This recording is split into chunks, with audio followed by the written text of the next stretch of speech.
Ladies and gentlemen, welcome to another episode of The Flank. All right, I'm joined by the 20-time champion, a 2-time world champion, a legend to the Call of Duty scene, co-host of The Flank, Mr. Patrick Price, a.k.a. Aches. Joining me on the other side, we got another world champion. We got another staple to the Call of Duty scene. Give it up for the other co-host of The Flank, Mr. Chris Parasite. And then we also have a special guest today from the Los Angeles Thieves, another champion in the scene, another guy who's, I think he's made a pretty good name for himself. Give it up for Octane, ladies and gentlemen. Sam, what's going on? Sam, welcome to the show. Thanks for hopping on. Listen, you guys have a great threesome here, but I just think we need to add just a little bit more. Yeah, we'll have a foursome. Why not? You know what I'm saying? Of course. What? He wants to have a foursome, Chris. You know what I'm saying? But welcome, Sam. Thanks for hopping on. I saw you were live. If any pro players or any people want to hop on, they're more than welcome to hop on. If not, you're more than welcome to watch the shows. I know people have some confusion, but if people want to pull up The Flank on live Twitch or whatever and watch it live, they can. There's no problem at all. Pat, Chris, how you guys doing? You guys doing good? Yeah, today's a good day, bro. COD League's back, and we had a nice look at some teams with some roster changes. You know, different look to a couple teams, some role swaps here and there, and some new fourths. So pretty interesting day. Yeah, what about you, Pat? Yeah, you know, Tom, it's just another day working on X Defiant. Had our insider sessions today. Chris, by the way, we missed you in that, but I'm sorry. Yeah, they're going good, you know, week by week, Tom. We're not gonna have one next week, but so we'll be able to start The Flank early next week. Hell yeah. But yeah, they're going solid. So looking forward to, you know, more and more updates as time goes on. Hell yeah, man. Sprint. I'm excited to give that game a go. Are there doors? Are there breakable walls? Are there any breakable walls? Any doors? No. Man, game sounds phenomenal. But I look forward to playing a little X Defiant for sure, man. I'm glad that everything's going well over there. We had a good match today, man. The CDL is back, like Chris said. Had some banging matches today. Not really, honestly. Everybody's getting slapped up today. The matches went by pretty fast. There was 3 matches, and we were done in what, 2 hours? 2 hours max, like 2-3 hours. I think it was a record time. Right? Record time. It was one of the quickest days so far in the CDL, man. So we're just gonna hop right into it and talk about it and give our thoughts, man. So let's switch over on our screens. We got the Los Angeles Thieves, which Sam Octane is a part of the main AR, going up against the London Royal Ravens. We got Gav Hardpoint, Berlin S&D, Berlin Control, Berlin Hardpoint. Man, what a fucking map set, huh? Desert Siege S&D. Gentlemen, Chris, Pat, anything to note on the vetoes? Great diversity. Great diversity there, Sam. Thank you for sharing. Were you guys Team A, Sam? No, we're Team B. Damn. So people just don't even respect you on absolutely not anymore. Nope. Interesting. I mean, all good though. Realistically, they have no reason to because London's beat them, I think, the last couple times before their whole role swap and all that stuff on this map. So great insight there, Chris. Yeah, but London's always a good matchup. But that was when Zero was the main AR, Chris. Bro, they're playing. Yeah, what's going on with that, bro? I don't understand this shit, bro. Hold on. Swap lasted 3 hours. Wait, hold on. We can't act like that matters on Gavutu. Everyone's running an AR anyways. Well, no, he ran a sub though, Trey, today on what was the third map, the control, the Berlin Control, didn't he? Bro, or did he pick it up? No, man. Everyone took my gimmick. They use it off break, and then they switched. Used it off the break. Okay. Yeah. So he's the main AR. What the role? So he switched his role for 3 hours. Sam, you said 3 hours. Nothing changed. Listen, hey, Harry's phenomenal, but hey, Tom, I've been saying it. This London team. Look at the spawn, by the way. Look at the spawn, by the way. They're gonna regret letting go of Paul X, man. I'm telling you. Yeah, bro. Listen, that guy Paul can play, man. He could play. But what about Harry? I feel like Harry's a good player. He's been doing his thing so far. I mean, they didn't win, but I mean, himself individually, he's doing his fucking thing. I've heard a lot of good things about Harry. Sam, what do you think about Harry playing against him? I mean, you know anything about Harry? Because I didn't know anything about him.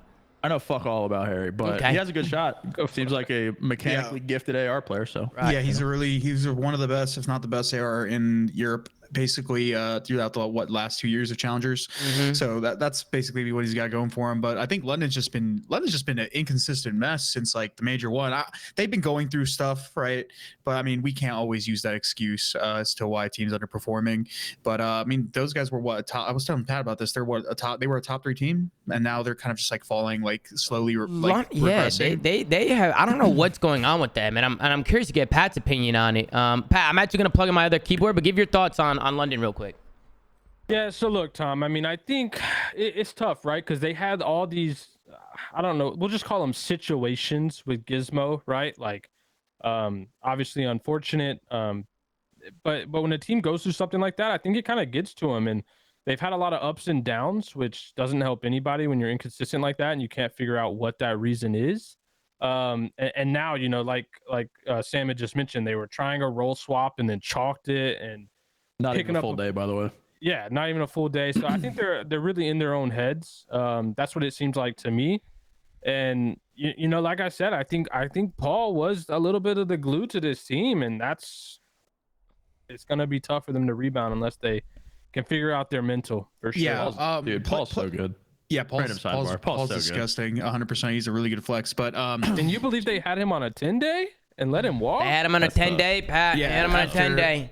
After how much better I feel like he made them in Cold War, it just didn't make sense. But I mean, these guys obviously they want a European lineup, right? I know you know the end goal is to win, but even just when I was on their team last year, it was pretty apparent that like at the end of the day they wanted an all European lineup. Like it's good for marketing and stuff like that. But anyways, outside of just, you know, obviously the player issues and stuff like that and their role swaps, I think the thing that majorly hurt them is just people have caught up to them in terms of just like how to play the game. Because before they could get away with like, you know, not rotating as much, playing a lot more aggressive, you know, getting punished a lot less. They were like they were first in break. Exactly, right? exactly. So like as you know, people are going to get better at holding their setups, Chris, and it's not going to be a viable play style like anymore. So I feel like that's also something that can't really like we can definitely say other teams caught up. But being the best break team is also a really inconsistent style of play, right? Like especially the longer the game goes on. Yeah, you're not always going to be able to rely on that. So I think early on, that was kind of a sign that they were kind of like peaking early because that was true. And we just knew that couldn't stay that way forever. Yeah, of course. Well, it was weird. I feel like it's always when people are like, oh my God, this team is so good at breaking, because even if they are good at breaking, it's not a good thing if you're always breaking. You know, you got to make sure that they were always on the back foot. They were just making the best of the situation better. No, 100%. 100%. We go into this map a little bit. Honestly, we could go into the listenings and see how the guys are commenting. Let's tune into the LA Thieves listening. Let's tune into the London Royal Ravens, and let's see how some of the guys are commenting over here. They're gonna be doing reset. I'm already P3 now. I don't need Nate up check. You have a nade. One's on low P3. Low P3. Rock me P3. All right, listen, we're gonna do one shot. People kill our rock. They spawn there. Yes, P3. Yes, P3. I'm helping. Sam. One was on our rock. Whoever's in I see it. P4.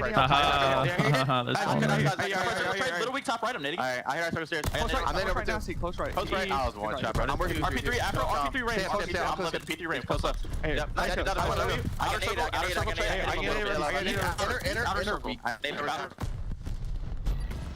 All right, good comms from the LA Thieves. Let's tune into the London Royal Ravens to see how the hell they were calming. They could be out close to me, okay? That's stairs. Is he pushing it? No, that's Kenny. That's Kenny. Len on the production. Len in the chat. It's not cross to me. Can you weak? What's he doing, Trey? I don't know. Nice, we killed. One more. Nice, Marcus. Kenny was mid-cut. Get time if you can. Yeah. Nice, push up right. Rami, draws it, dead. Nice. Push. Cage, come boy.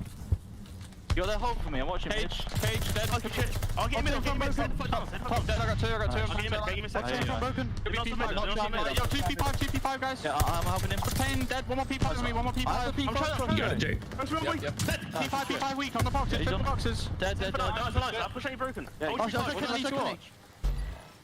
All right, we're going to end it there, man. So a lot of energy coming out from both teams. Some guys from the LA Thieves sound a little quiet, man. I feel like Trey is kind of like overpowering the comms. I don't really hear some of the other guys, man. I don't know about you guys. But, the Raven? Yeah. About London, yeah. The London Royal Ravens, yeah. We were going nuts, bro. Holy shit. You guys were turned up. It was a pretty close game. I mean, I could see why you guys were super energized. The game was pretty close. Honestly, I think this is where you guys won the game right here. Envoy, just making a play. Yeah, Dill, dude. I said it on stream a little bit earlier, but I think Dill's the best sub player on this map. He's so good. He's so good. And this he just did such a good job playing his life. You guys got a full 60 here because Dylan just stayed alive ring and just finessed and played his life over and over again. They couldn't kill him. Yeah, I'm pretty sure he ends up boat for a glide bomb or some crazy shit. Yeah, he does. He ends up getting a glide bomb, and he ends up burning the streak towards the end. It got a little scary towards the end, Sam.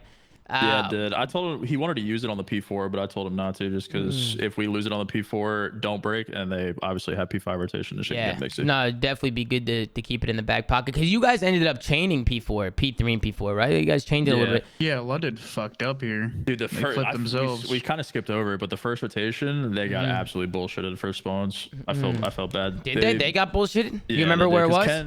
It was like the middle of the first P3, but Ken inadvertently blocked like their ring spawn on their side and spawned in P5, and then Zach spawned behind them while we were still in the back. Oh, interesting. Vanguard spawns. It you know, it happens to the best of us. You know, there's been some questionable. I think I saw Scump spawn in front of somebody today on Berlin Control. Literally, like people finally saw the BS&D spawn today. Yeah, so somebody spawned right into. He spawned right into somebody's sights. It happens in scrims way more. It's him and Asim, right? Yeah, and then at the end of the game, Asim popped a 3-piece, and then 2 seconds later, the whole Optic team spawned right there on the point and just got on the 8-point and just capped it.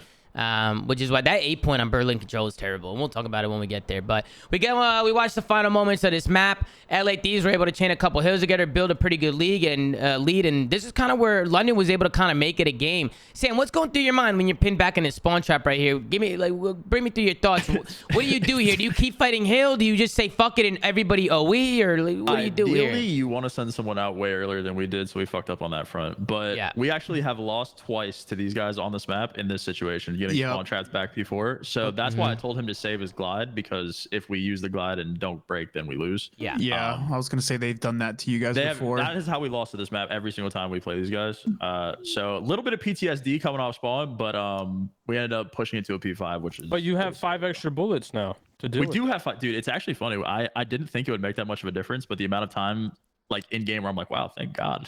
Yeah, no, the extra 5 bullets, it feels like a lot more. It does feel like a lot more. It does. But what about the pistol, Sam? Are you guys rolling with the pistol now still, or no? Yeah, the pistol is insane, dude. The pistol is really good. It's so good. Why is it okay? So riddle me this, right? The AR gets a buff. The AR gets a buff, right? And see, I'm an AR player, so normally I would have advocated for these things. I wouldn't give a fuck. But the AR gets a buff technically with more bullets, yet you're still allowed to use this bullshit ass pistol that helps you kill people up close. They technically buffed the ARs. Why are they still allowing this pistol when they buff the AR? What pros pick and choose the GA will never not make sense. Oh yeah, of course. I'm just trying to look at this logically. It doesn't make sense. Well, AR. The reason we're even using the gun in the first place is because of how good the sub is. So a lot of AR players are like, I can't give up my pistol. How good the sub is. Gonna be this good. Like, motherfuckers use the automaton on land and have the audacity. That's how it always is, man. ARs are always better. I know, but I'm mind blown, son. Like, bro, I've been mind blown forever with the way people GA shit. Wow. I don't get it. Take a look at the scoreboard, Octane. You were doing your thing, man. You're doing your thing per usual. You had a really good map. It struggled a little bit, but it doesn't really matter. You guys got the dub in the end.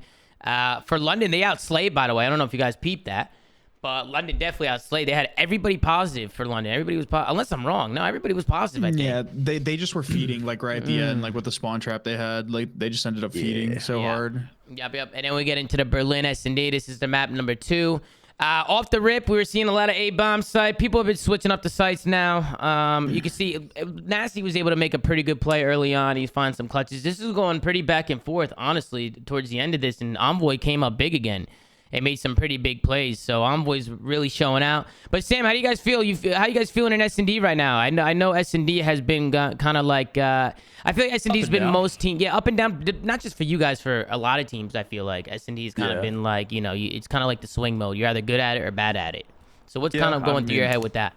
I think we definitely got better. We had some, let's call it unfortunate circumstances happen at the Pro-Am with some S&Ds. But I think that we've definitely made strides, especially. Hold on, let's not limit that to the Pro-Am. We could say the whole. You guys have had that happen for a long time. All right, I think we're statistically the worst team in the league with numbers, if I'm not mistaken. So that's pretty fun. That's a cool stat. Sure. That's a neat stat. Yeah, I really enjoy that. But I will say, from a statistical standpoint, Sam, you've gotten a lot better at search because you were. I'm an S&D star. I hate it. You used to be shit in the sheets. No offense, but now you're like constantly at the top of your team's leaderboard a lot of time. I hate it. No, I don't like it. At least on Tuscan. Give me back my gimmick of being good at respawn, bro. Yeah, no, you got it's a lot less stressful. S&D is a good game mode to be good at, though, Sam. S&D wins championships. It's just funny because I just traded my entire play style. I was really good at respawn for 5 years, and I was dog shit at S&D. And now the last 2 years I've kind of switched. Yeah, This was a good play from Nasty. I guess right here, Sam. Nasty made a pretty good play right here. I feel like a lot of people do this now, Sam. On the whenever people are playing B holds, yeah, somebody plays like a little late pinch, like middle, or we'll take a late pinch to the A bomb site and kind of go around. And once the bomb gets planted, it's impossible to watch because you just have to. Yeah, you have to. In the warehouse. Yeah, so it's a good play, and then he just makes an even better heads up play by playing in a site, gets one, and just gets out of there. Plays his time, and just really good plays from Nasty. Yeah, that's part of the map makes me want to vomit. Yeah, no, that B bomb site is definitely annoying, and things are blowing up there, and the roof used to be invisible. Right? Didn't the roof? You could put glide bombs and nades through the roof. It used to go right through the roof. No, that's not a thing anymore. God bless. Nah, they got patched a couple months ago. Then you guys do the same thing. You hit a B rush the next round. I mean, I feel like a lot of people do this B rush on this map, man. Like, why wouldn't you? It's so hard to stop it. Like, and you could start playing mind games with people if you hit that B bomb site like once or twice. Now people are going to start stacking B, then you hit them with an A, you know? And it's like, it's hard to keep track on this map. Or it's the opposite. You do what we did, and you go B 5 times. You're like, they got to throw an A in there somewhere. Yeah, exactly, dude. Exactly. And then right here, this is where London, they throw in the A. You guys were stacking B side. And they were able to try and they got to this A bomb pretty early. Kenny gets picked out. Harry pops a couple kills. Just like that, London's bringing it back. Then we get into the 3-3 round. This is where Envoy got aggressive. Dude, I love Envoy, man, how aggressive he gets. He's not scared to make a play, man. That's what I always loved about Envoy. If he needs to make a play, he'll fucking do it. You don't give a fuck. Dylan's so good, dude. I love playing with Dylan. He's different, so bro. He's really good at this game. Like, he's been good from the start of the year. He's been insane. Trust me, I felt absolutely abysmal for my boy for months. Yeah, I'm glad we're helping him out finally. Yeah, you guys are getting back on track now, and Envoy, you guys are gonna do this B rush again. You can see Envoy, he's just kind of finessing now. He can feel the presence from London. Kind of wrapping the spawn and trying to get in from behind, and Envoy's able to get a kill, switch lanes, and then that just opens up some gaps, and you guys are able to clutch up this round. You guys end up going up 4-3. What happened in the next round, man? 4-4, Envoy made another play. Yeah, 3-4 round. Pieces of my library. Yeah, he goes rogue again. Envoy, it was an Envoy show. He's 9-2. I lost full this round. They planted the bomb with no info. I'm pretty sure. What did they just rush planted here? They ran up. I'm pretty sure he like prone crawled to the bomb. Kenny just didn't see him. Yeah. That's crazy. Real quick, speaking of that A bomb site, that spot behind the wall where you can plant, that is GA'd, right? Like 100%. It is now. It wasn't at the pro am, I want to say, but it is now. Oh, okay. Wait, well, I thought it was GA'd the whole year. So I'm pretty sure Jimbo used it like twice. Yeah, he did. Pro am, and it was like one of those things where I guess everyone was confused on whether it 100% was or not, but it is now. Yeah.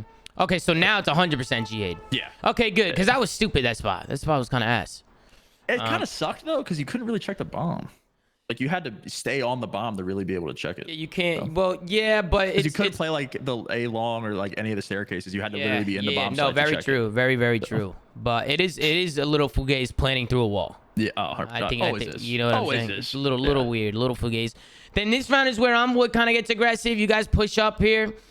London try and push you guys out. I guess they just were so tired of this B push that they were like, they had enough of the B. They say, you know what? Let's hit him out. Let's try and shut him down. But you guys just waited for him. Envoy was able to pick up 2. Kenny finds 1, and you guys end up trading this last guy out. Harry, swarm on in, and just like that. I think after this map ended, you guys were laughing and having a good time. And the first thing I said was, oh, no, LA Thieves are laughing? Why are they laughing? That's not allowed. Sweep. That's not allowed, man. They shouldn't be laughing.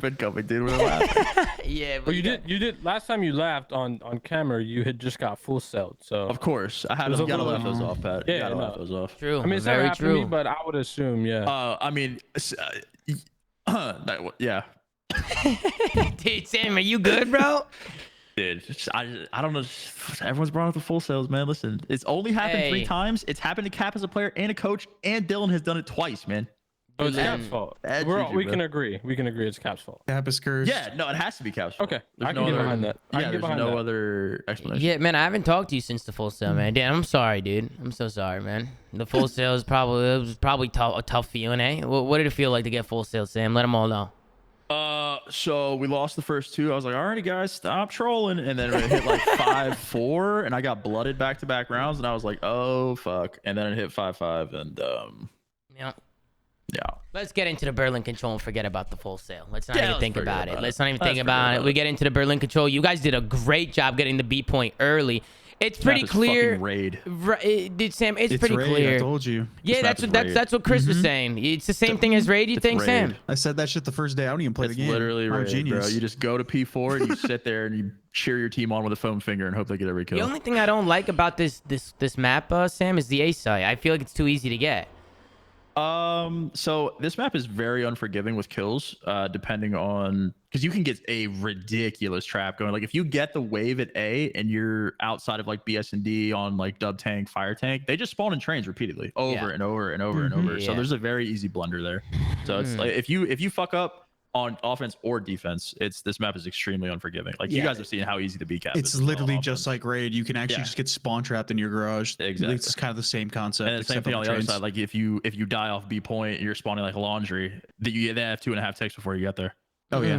No, if you wipe on B, you lost a point. Exactly. That's why everyone that's why everyone throws one B hit off break. Is like, all the time. It's just worth it. If we kill him, we got the point. So that's just how it's going to be on this map. Yeah, I mean, you guys were able to coordinate a little B hit off the rip and get some takes on there. And Cappy, you guys ended up capping B point first, and then you guys, once you kept the B point, you're like, okay, we won. And you just do, just get some kills, push through. Doing God's work, hiding in the back, bro. Yeah, doing what a main AR does. And London, Sam, they bounced back on you guys and went an offense right back. What happened in this round? They just got a clean wipe, I feel like. Yeah, they wiped us in the middle of the map and cut. It's kind of, so it's raid and it's overall like macro gameplay. But if you guys remember frequency, how if you would get the kills on A, how easily it is to get to B, it's kind of a similar thing. Like if you get 2 or 3, you just run up mid and get to B point while they're like running back to B. Because they spawn in a corner. Exactly. So it works the exact same way as frequency does in that aspect as well. Yeah. Which I mean, I fucking despised this map when we originally started scrimming it, just because we were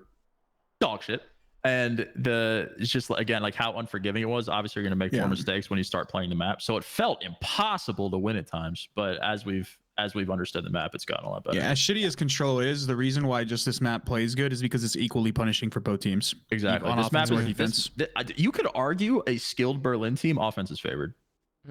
Yeah, I mean, if you get the fights, you could just start. It's exactly what we just saw right there. I mean, Afro gets if you one. Win your fights at the right time, you can't beat. Yeah, period. you just have to get a clean wipe at the right time and stack the point. And then at that point, you guys are spawning deep. The only thing you're relying on is tax. You're just trying to throw your tax in there. And like by the time you work like a secret pinch or a P5 pinch, they have 2 ticks. And it's like, well, yeah, no, 100%. So. London, they bounce back. They are able to win an offense. And then you guys come back, Sam, and win another offense. I'm telling you, bro. It's this map. If you're good at this map and you understand this map very well, offense is favored. Right. Yep. You guys did the B hit off the rip. You guys decided to go towards B. I feel like every team goes to B off the rip. Time. Yeah, every time. There's not a reason not to do it. Which, if you're on defense, Sam, they're gonna stack B, right? Like off the rip. Like if you're on defense. Usually you'll see every team 3 hit B and then 1 late pinch through A. That's just kind of how it is. That'll probably end up changing at some point once the map gets played a little bit more. But you have numbers at B 4v3 every single offense. There's no reason not to throw 1 hit. At the break off is literally the P1 break off for the hard point. Like it's the same thing. You win it, you hold it, you lose it. Well, like I would be surprised if teams start 4 stacking it, no bullshit. Just because like the pinch is important. Like I play the pinch on our team, and it's like the kills are important. But if your team dies before you can get to a P5, or if they're holding an angle like in P4 or something like that, and you just die, like by the time you're off spawn, they're a tick. So it's like it's almost like gridlock, where you would just like stack 1 bomb site or 1 site and just like you would die one time on gridlock and like, all right, go B. Yeah, so it's very similar to that as well. So I mean, my team likes this map. I think the consensus is most teams have started to like this map. I saw fans were saying this map's worse than Gav, which I was flabbergasted at. I think it's worse than Tuscan, but better than Gav. It's just kind of in the middle. But I also do like it better than Tuscan. You want my honest opinions on it? I don't like the map. I don't like Berlin Control. I don't think it's that good of a map. I think it's necessary evil, control, bro. It's a necessary evil, bro. We don't have any control maps, and this is the best of what we have. Like it because it's punishing for both sides. You're picking the best out of the shit. Would you rather play something other than control? Let's not say Dom, but like, would you rather play another third mode? We haven't played CTF since fucking World War II. So that's so reliant on maps. So I would say it's reliant on maps and TTK. If you have too fast, like the maps are great, but the TTK is too slow. Defensive play styles will be a lot more viable rather than being what isolate players. Forest. Yeah, rather than being able to isolate lanes by having like large health pools over, you know, other players and allowing you to play more aggressive. But I don't know, we just haven't had any options, so it's hard to say. Like everyone will like, obviously the go-to is going to be CTF, but like truth be told, in how COD is being played right now, I don't know if CTF would even be good. Like Control is not good in this game, in my opinion anyway, but as a viable therm game mode, I honestly couldn't even get I wish we would have had CTF in like Cold War, especially with like all the Black Ops would have worked, especially with all the Black Ops 2 maps. I think they would have needed one more. They already had standoff and raid and stuff, doing like what, like the traditional back in the day was like a 7.5, literally just to speed up the game mode, which just do 5 seconds. Could have worked. Both of those could have worked. Checkmate could have. Garrison would have been cool. Just a little, it's a little too big. Garrison would have been a little weird. Garrison would have been all right, but it would have had issues with certain sides. There would have definitely been a clear good side or bad side. Like trying to push like docks. I actually didn't mind controlling Cold War that much though. Like it was a lot better in Cold War than it was in Vanguard. Definitely. It's just that, you know, we were playing fucking like Checkmate, dude. Like Checkmate control was fucking miserable. Like, yeah, no, that map was terrible. I would much rather play the fucking, you know, CTF on Checkmate. Well, the plane ruined that map. Just the wall banging plane. Like it was the whole map. The whole map. It was just I mean the whole everything. Was fun for HP. That's where everybody lived. Everybody lived in the fucking plane. Plane control was everything. That's what made the map just terrible. You know, and the wall bangs and all that shit. It was just not a good map. But let's focus back into this map. This one's pretty much all over once you guys win the offense. And you guys won that offense. Envoy picks up the pinch. He kills Afro pinching, which, by the way, Afro was frying. This guy Afro can play, man. I feel like he's an annoying player to play against. He is very, very, very good. I feel like he's just one of those. He's just like a thorn in your side. He's just a nuisance. He's annoying, you know? Yeah. So he's got gunny, dude. Yeah, he's got gunny for sure. And he lays down, bro. People don't lay down. He loves laying down, dude. He's doing the teepee, bro. He's doing a teep, bro. He lays down in rat corners. That's what TP used to do, man. TP used to lay down everywhere, or just burger walk everywhere, and it used to catch people slipping, man. Teep walk. The teep walk, man. The teep walk. You know, but yeah, you guys end up clutching it up on this defense. London was able to get the 8 point, as every team is able to for the most part, and they just weren't able to capitalize on the I think offense. Ken goes on like a pretty crazy streak. So and he's been playing great too. Kenny's been playing great too. You know, he's been doing his thing. Gotta give him his flowers. Because Sam, when you guys are not performing, you know, we have to call it out how we see it, right? Like, of course. But right now, you guys have been playing. You guys have been doing your thing, man. What do you guys feel like it like switched for you guys? Where did the switch happen? I feel like you guys are starting to look like yourselves again. Well, other than the roles, obviously, I just think a lot of it. Our team is very emotionally streaky, if that makes sense. So if things are low, things are very low, and vice versa. So I think once we made the role change, we had no metric to gauge the success of the role change because we had such a long break. So we were scrimming, and like the scrims were going better, but at least in the back of my head, and I'm sure my teammates share the same sentiment, it's like, how do we know if this is actually like working? Again, scrims are scrims. Everyone's scrims go well. Like Tommy, you said it the other day, it's like everyone's scrims are always going well. Everybody, Once we hit the pro-am and like had a decent showing and beat decent teams, I think that was the moment where we're like, oh, like what we're doing right now is working. And I feel like we got back to where we were when teams were very high on us at the beginning of the season, before the mental boom.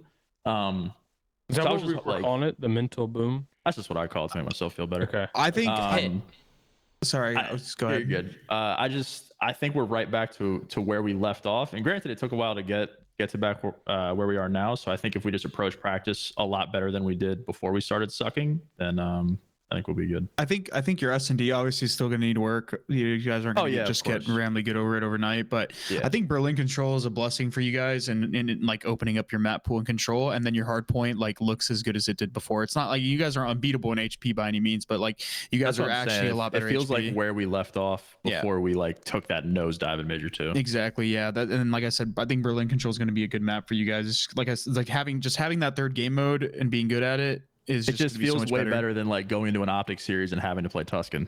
Yeah, exactly. Yeah, you have options now. It's just gonna help you guys. So I think if you guys just start being a lot more consistent S&D and not letting full sales happen, then I think you guys can definitely contest for chips like everyone thinks you guys could have.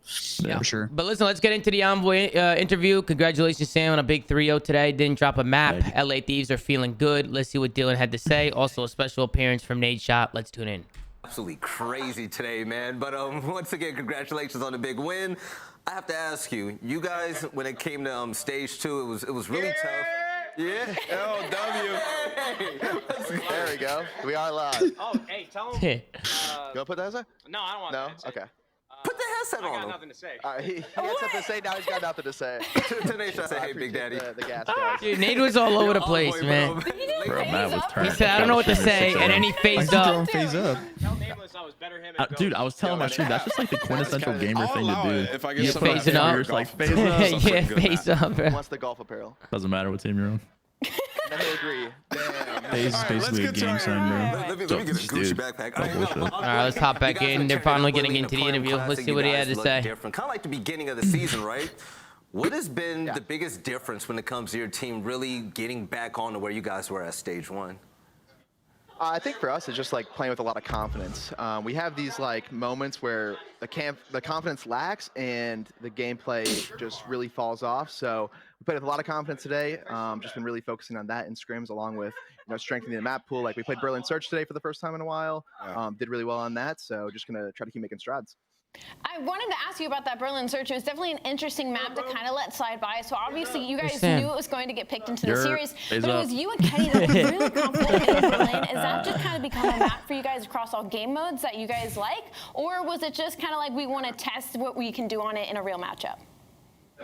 Oh, we definitely like the map in all the modes, but I think we just had to rework our search plan like on that map. Yeah. I feel like before we weren't getting bombs down a lot, and we see a lot of other teams have a lot of success when they get the bomb down. So worked on that and got it done. Dam's looking breedable, man. Dylan, fantastic series, man. I mean, since Pro-Am, you guys have looked great. You in this is a particular, serious back show, to your please. old ways when it comes to search and destroy. I want to ask you, I mean, Pro-Am Classic, you make it to a finals. Obviously, doesn't pan out in the way that you guys wanted to, but you played good throughout the weekend. What was the discussion like after that on what you guys needed to improve upon headed into stage 3 to become that championship team? Well, I mean, the Pro-Am didn't count for points, so it doesn't really impact the season, but like I was saying earlier, it's just like about the confidence. Like that was what we needed after having an 0-5 stage and got like top 8 or whatever we got. So definitely a huge bounce back for us, and just want to keep carrying that momentum. Well, good luck. God, you guys had an 0-5. Sheesh. Yeah, rough times for the Los Angeles Thieves. But you know what? We're not talking about those times no more. It's in the past. The LA Thieves won 3-0 today. All right, no more full sales, no more 0-5s, no more of this shit. They went on to win today. Good interview from Envoy. Good job, Sam, once again, man. Thanks, man. We're going to get into the next series now, Sam. You're more than welcome to stay with us, too, Sam, if you want. We're just I'll hang out for a little bit. come hang out with us. I'll hang out for a little bit. We got Optic, Texas, going up against the Los Angeles Gorillas, Bocage, Hardpoint, Berlin, S&D, Berlin, Control, Berlin, Hardpoint. Man, the map set just continues to amaze me. Bocage, S&D. For our last map, Pat. But Chris, we'll start with you guys. Anything to jot down right here in the videos? Not the vetoes, but I do want to kind of just put this out there because it made no sense to me. Everyone after the Pro-Am, Optic players, fans were so high on General, and he played great, by the way. Yeah. What was the point of them going and getting pro loot? The point of them getting pro loot was... I don't want to hear the role thing. Bro, you got... that makes sense, though, Pat. That makes sense, though. They got No, it doesn't. Dashy, No, it doesn't. Shotzi, You don't think so? and Scump. It doesn't matter who their fourth is. They're going to contend the same versus anybody. Like, I understand Illy can't play. That's fine. But you have a sub, one you utilized. I don't want to hear that General can't do the pacing that ProLu can. Who cares? Those guys are going to be forced on this team, going to perform the same. ProLu didn't do anything special today. He's a talented player. But him in general would have done the exact same thing for this short period of time that they're filling in for Illy. It makes no sense to me. And if I'm General, I'm hella disrespected. Chris, by this. you agree with that? You agree with Pat? I agree with Pat in the sense that it doesn't make sense. As much as I think ProLu definitely deserves a shot to, prove his worth. I think he's among the same, group of players like Spart, that were, He's been playing for a while. Yeah, they've been playing for a while and they had, success in challengers. So I think he definitely deserves a shot. And I know him and Illy are boys, so they probably had, some say in that in terms of, putting him on and giving him a chance. But ProLu's a submachine gun player. Illy's a flex. I'm not saying ProLu can't use an AR, but General. I mean, what's worse, a sub player using an AR or an AR player using a sub? Because that's the conversation at this point. Well, there's also a thing that he can't play in Toronto. That's another thing that everybody's saying in the chat, that apparently General can't play. Oh, well, okay. Well, that's different. If he can't play in Toronto. Hold on. When do teams run 3 subs anyway? Like, why would that even matter? I don't. Some teams like it doesn't matter. Some teams like to do it on this map. Yeah, on this map. This is the only map. No, Optic, even with Illy, run 2 ARs on this map. You so run I don't 2 even ARs understand Yeah, why. most teams run 2 ARs. That wouldn't even be a conversation. Oh, really? Okay, then yeah. Actually, he's using an AR. Yeah, so I don't know. Apparently, General can't go to Toronto, so he. So Illy's going to be out for a month. I don't think there's a timetable. I don't know. I think with Illy, it's just about just giving him time to rest and just make sure he's 100%. Because if you if you rush it back, Pat, you might risk the point of re-injuring. You know. But a month, Tom, like they let him play at the damn Pro-Am after 2 days. Yeah, and he started bitching about pain. He was making it worse. Now he's gonna be out for 4 weeks. Hey Pat, but Pat, I mean, bro, at the end of the day, you're not gonna fault the guy for taking as long as he can. I think they should be patient with him. That's not my questioning. My questioning is like, why are they thinking? Why is there such a jump? Why are they thinking a month out to pick up Pro Loot? Like, why would it matter? Why wouldn't you just play with General until you had to pick up somebody else? In all honesty, General apparently can't play Canada, so that's like they would need. Why wouldn't they play with Pro Loot until they had to make that decision? Because Pro Loot might not have to go to Canada either. Illy might be back. Okay, well, I mean, I don't really know the logic in that, but I do know for a fact that there definitely had to been some sort of like I'm gonna put my friend on, give him an opportunity to show stuff, and Optic's not really hurting for points. Obviously, those guys want to win. It's not like they're just gonna go into an event and be like, we have nothing to lose. Like they want to still win, right? They have the capability to win with their 3 players. They beat FaZe the last event. Like they're obviously disgusting, even no matter what fourth they're gonna use. I think it's cool that they're giving this guy an opportunity. I have no problem with it. The role. Why not give your sub an opportunity? I mean, they did. They did give him an opportunity, and then the thing with me is sorry, go ahead. No, I was just gonna say I feel like the role change does make sense because they said General was just playing like Dashy. They were just doing the same shit. I mean, if you have 2 guys trying to beat a main AR, it's definitely not gonna work. It's good to add aggression to the team. I think Pro Loot I think that makes complete sense. I don't think it's changed anything. I think they'll win that throws up the whole pacing. They would with Pro Loot. I disagree. I don't think it's gonna hurt them in any way. But the only way I see this kind of benefiting them is they're already a strong S&D team. Pro Loot literally will just reinforce that because Pro Loot is every night. He's basically like Spart, and I mean I've teamed with Byron Pro Loot. Sorry, I know him for a while now, and he's a genius in search and destroy. Like he's really smart. So I feel like that'll just reinforce that that idea for Optic. Might as well just sign me. I can go to the fuck out of here. We would win. When was the last time Pat, when was the last time you touched Vanguard? Touched it. You watch it every day, but when was the last time you played COD? When I absolutely smoked Nate Star at the 100T Cash App compound. Come on. I was the MVP there. I was the MVP. Yeah, we were co-MVP. But we smoked them. Tom. We did smoke them, Pat. We did.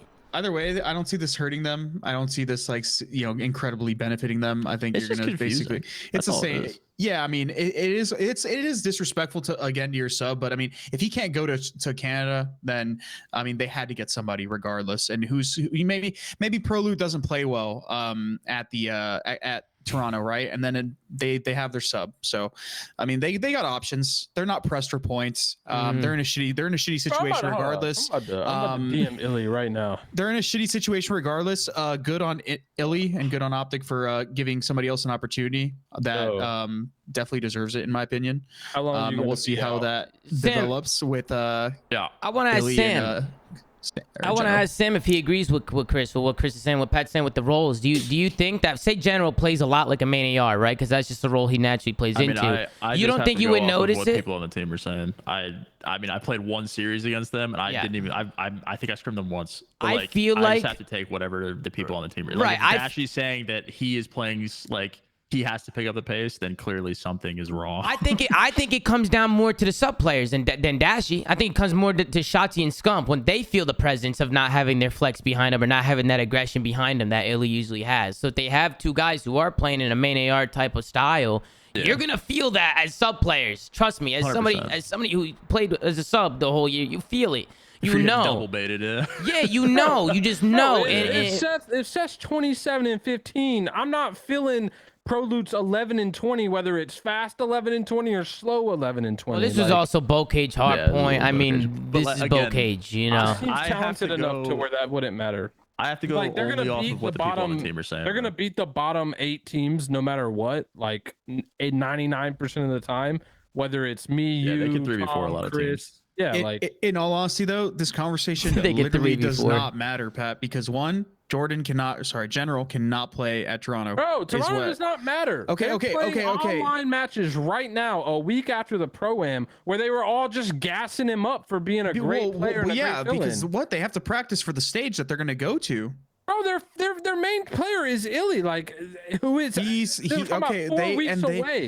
don't think he's going to be able to go to it. So let them prepare all they want. But they wanted him to fill in at the Pro-Am a day after injury. Well, dude, make no sense. Listen, bro, they made mistakes. They didn't understand the severity of his injury. I was gonna say they clearly didn't understand it. Yeah, and now we don't know, right? We don't know the condition of it. We don't understand. We don't know if they're overestimating the situation or underestimating the situation.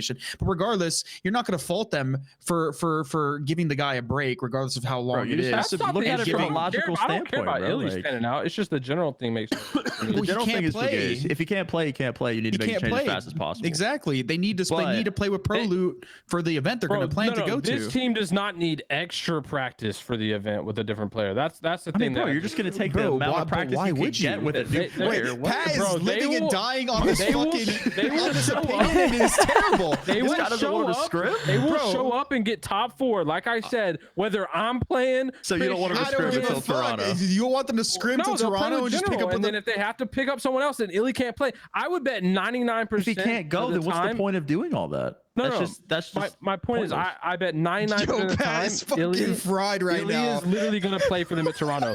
I will put money on it. Yo, people in the chat. You think okay, Pat, even if he does, what's the point, isn't Pat? The logical conclusion of them making a change instantly that he won't be playing? Even if he does play, if it's unexpected, doesn't that make sense? Pat is living and dying on this shit. I gotta tip it, Pat. I gotta tip it. Yo, this is some severe commitment, bro. Bro, think about it. They tweet out like all this gas for General, bro, and then you're gone. Bro, if he can't play, he can't play in Toronto, Pat. Instantly. We're not playing in Toronto right now. We're playing online matches against. But Pat, if he can't play in Toronto, right? Why wouldn't you want to use a sub if they try to get the most practice with him? LAG, biggest fluke win in Call of Duty history since Unite Black Ops 2. Since EG World War II. That wasn't why am I catching strays? I fried your shit. With the submachine gun, by the way. You use a riot shield, which is the same as a Volt. I was using an SMG, bro. Wow, I was talented. You want me to show you? Yeah, you were using an SMG, walking behind Rick with a riot shield. Pat, I'm a champion. Pat, let's go. Pat, if you know that the 4th on your team cannot attend the event, why would you not want the most practice possible with someone that can? Because the real 4th on their team has not confirmed. Bro, we gotta move on from this conversation. My last brain cell is about to fail, bro. Not to mention, bro. I'm winning championships on no sleep with 6 Tom, when did this turn about you? We're talking about infected pimples and we're out for 6 months? Bro, I'm about to start drooling on my fucking monitor. All right. Listen. We're done with this combo. Pat gave his opinions. Chris, everybody gave their opinions. We're good. We're soft. Everybody's soft. The aim assist.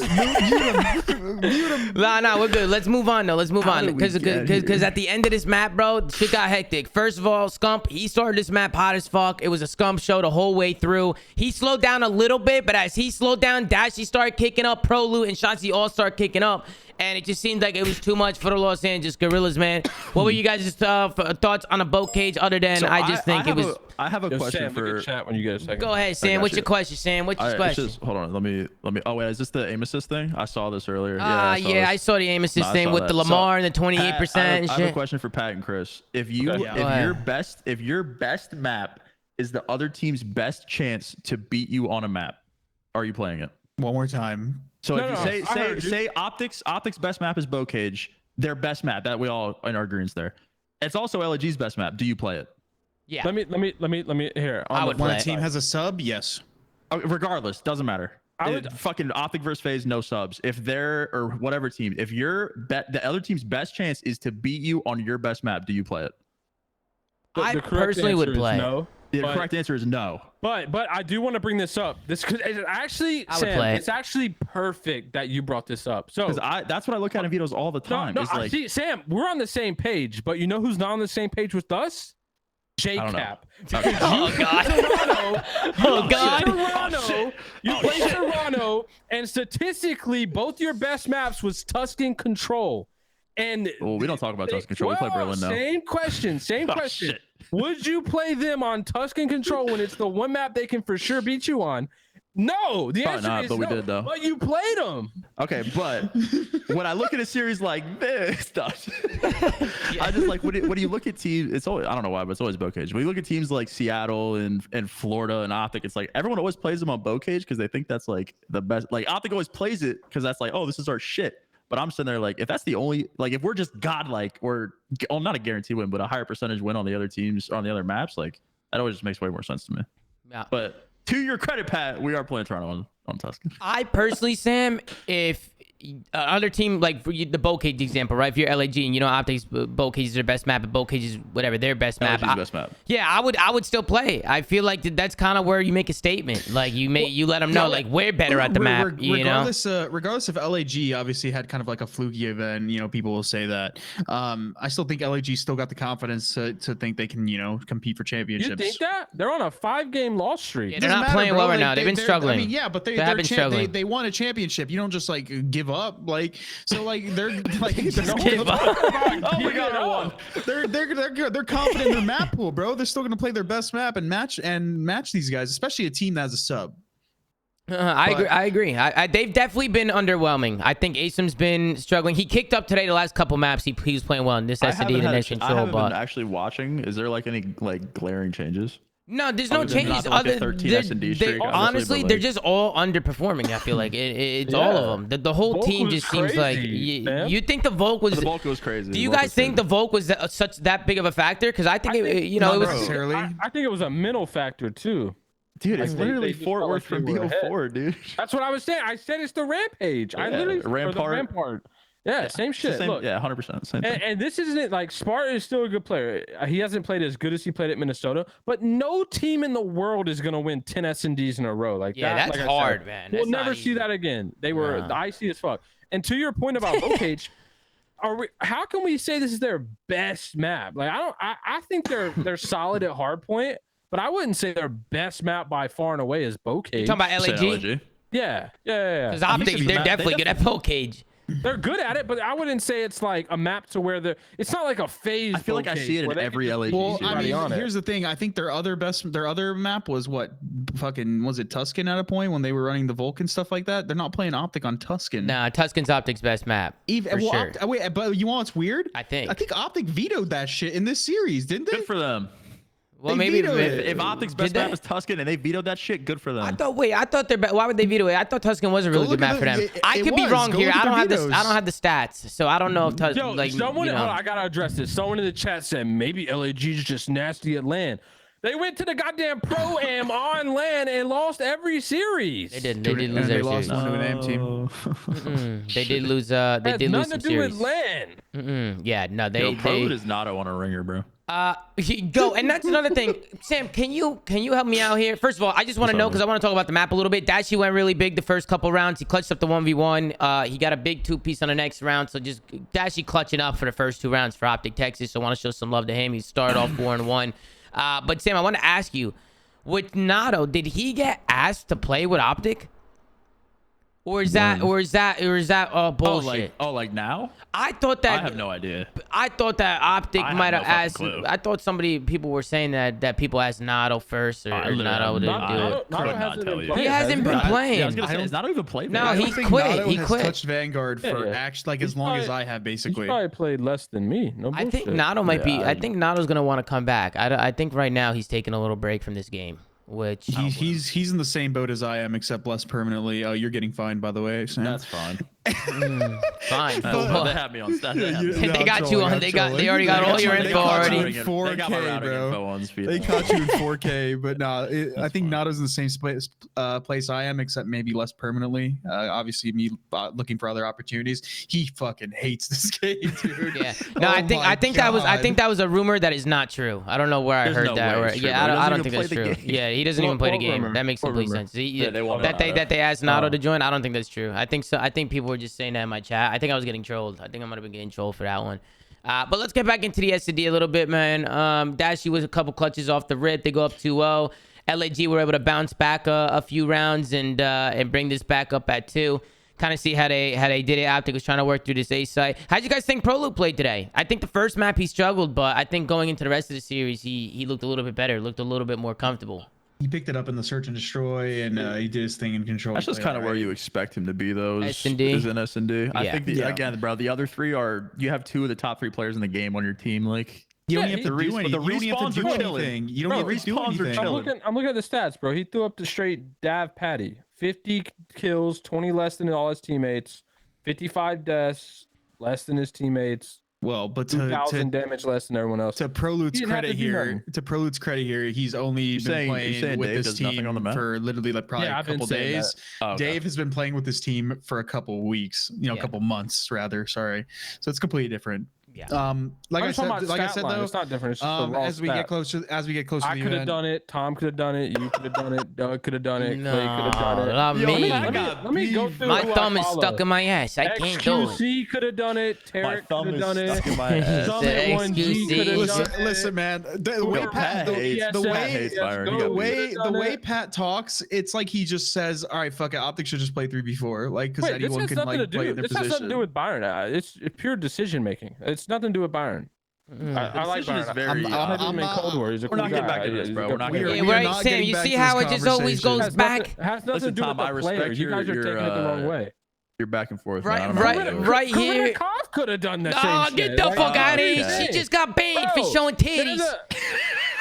She just got banned. Really? Yeah, really? She got banned for the hot tub streams. What am I doing right now? Yo, God bless her, by the way. Anyways, by the way, Jesus Christ, keep it in your pants. Now Chris is fucking horny, bro. End the show. Let's keep it going and get back to the map, please. If you have the fuck, man? If you have the link, tweet Chris. He's asking. All right, let's get back to the map, man. Let's get back to the map, man. Fuck. It must be a glitch. This is where Optic started to pull away a little bit. They were able to get a big round win here, and then once we go into the 4-3 round, this is where Optic just have a really good retake here. We know how difficult it is for LAG to retake this site. Optic just rush plant that B site. Shotzi gets a good first blood.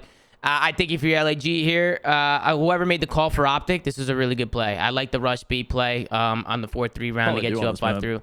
They bounce around though, like I feel like they like to play B, but they'll work picks mid and sometimes they'll play A. They keep teams on their toes.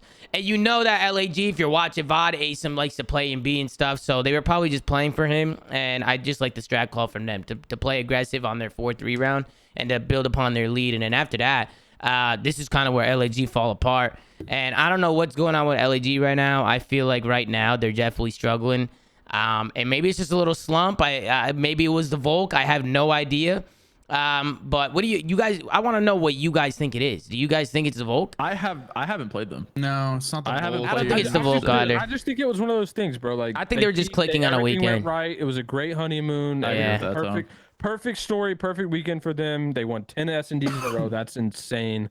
Like they could have lost one of those S&Ds and been out the tournament early on, like top 16 or whatever it was. That's usually how every tournament for every champion ever goes, though, unless they dominate. Unless they dominate. Bro, unless they dominate. Every team that's ever won a tournament went on a miracle run. Like I'm saying, unless they dominate, brother. Bro, they have to dominate. You can still be favored to win the tournament. Game five, and losers like that. I'm just thinking about recent history. It's like every team that's ever been a champion in the last couple of years was like just a dominant team until like recently, where it's just like you just see these weird Cinderella stories damn near just unfold in front of your eyes at an event. And you're just like, what the fuck?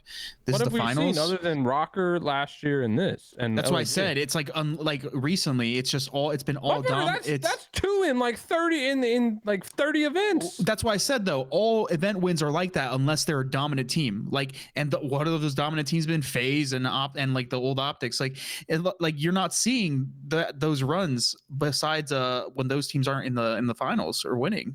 Like every other time when Optic or FaZe in the last couple of years, right, isn't winning the tournament, it's always just like, what the fuck? How'd this team get here? They just did some miracle shit.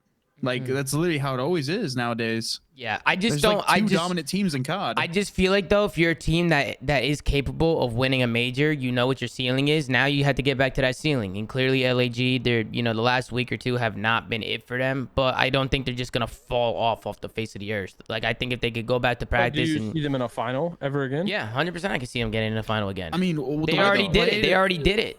The way they got there was just literally a perfect storm, bro. Like you had this guy coming in. There's been 4 different teams. There's been 4 different winners. You know, Chris. 4 different winners. For sure. Anything is fucking happening. I agree with you. Getting back to a final. It's like 7 of 12 teams. I don't see it either. Something like that. I don't see it either. And like I said, the reason is because they just had a perfect storm, bro. Like it's not because of the Volk that they won, but the Volk obviously made it so that their Tuscan was amazing. Their Tuscan hardpoint. So they had that staple in like all of their series, and they were winning it the majority of the time throughout the entire series, which basically just gave them like a 1-0 in every series, right? On top of their S&D win streaks. And a BZ running a Volk. Exactly. A Volk definitely threw some shit off. I'm saying on top of their S&D win sprees, it's like they had like a couple just guaranteed. Like obviously they weren't guarantees; they still had to work for them. But like that's how it felt like if you looked at the map pools that they were winning, like going into the series, like they just had the perfect storm, bro. I don't think they're gonna ever get back to that point. I do still think they can be competitive because they were competitive even with Pierce, but they just need to start getting production of everyone. Like I think ASIM was a huge reason why this team was good, like competitive, not why they necessarily won. What was it, the last major? Because you know he played good, but everyone else always did. But even when they were struggling, right? When they were competitive, ASIM was frying. Yeah. Now he's like playing all right. Well, I mean, they were all frying, Chris. They were all frying. Like Spark was frying, Hook was making plays, Slasher would all of a sudden start piecing up. But regardless, ASIM is a lot. No offense to anybody else on the team. ASIM is a lot more of an influential and impactful he's the most impactful player on the team because he does a lot of the dirty work. So when he's not only putting up kills and doing that, like he's propelling his team to be a lot more competitive than they might naturally be. So. Yeah. Like I think a lot of it rests on his shoulders. It's kind of unfair, but I think that's just the way their team is constructed right now. And I think you just need to see that level out of him. It's funny come back to reignite it. When ASIM was frying, we were kind of talking about how Kyler had to step it up. Like he had to step it up to make this team like really get to the level they should be. Mm-hmm. And then Kyler did step it up, but then ASIM kind of went back and he's regressing. Started regressing and not playing so hot. So. Yeah, I definitely agree. I just don't think they can get back to that Minnesota level. Yeah, I definitely agree that ASIM's the most impactful. You know, there's a lot on his shoulders. He has been underwhelming like the last couple weeks for sure. I mean, he even says it. You know, when I talk to him, like, players have their ups and downs. Like, clearly he's a good player. But I think the whole team as a whole has been underperforming severely since the major. Yeah, of course. It's not one person. I think at the major, that's why it worked for them, because all 4 of them were clicking. They were all clicking on the same weekend. And when all 4, you can't rely on just 1 or 2 players. It's not like that anymore. Like with all the competition in the league, you can't just be like, this guy's your most impactful player. You need to rely on him. You can't rely on anyone. Raise in chat, Pat. If you want to be a consistent championship, hold on. If you want to be a consistent championship level team, Tom, I agree. Yeah. But sadly, I just said this. There's literally like 2 actual dominant teams in Call of Duty. Everyone else, it's like, yeah, you can be good on a day.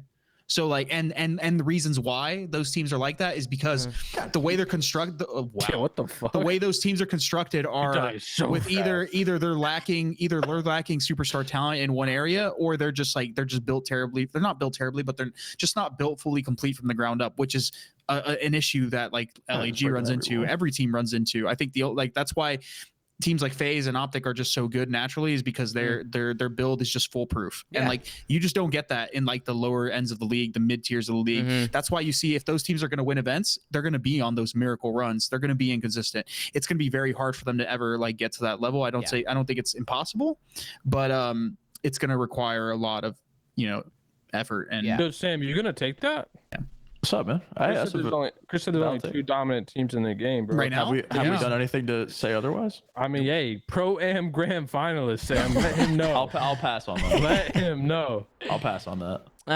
But yeah, we got Rambo Ray in the chat, man. We got an absolute legend. Yeah, Pat, the head Ray coach. in the chat. Let's get it going. Yeah, I asked Ray why they're playing with Pro Loot instead of General, but it seems like he's doing a Q&A. No, he's doing a Q&A with chat. But I mean, they already talked about it. They already talked about it. Get him in here. I mean, they already talked about it, Pat. I mean, they came out and made a video. Pat just wants to argue with him. Pat just wants to argue with Rambo. Yeah, right. Don't join in here because it'll start into a fucking argument here. Somebody can leak me. I didn't know there was a video. But let's get into the control a little bit, man. Then we get into a Berlin control, and off the rip, another snoozer. It was Optic who were able to clutch up on their defense.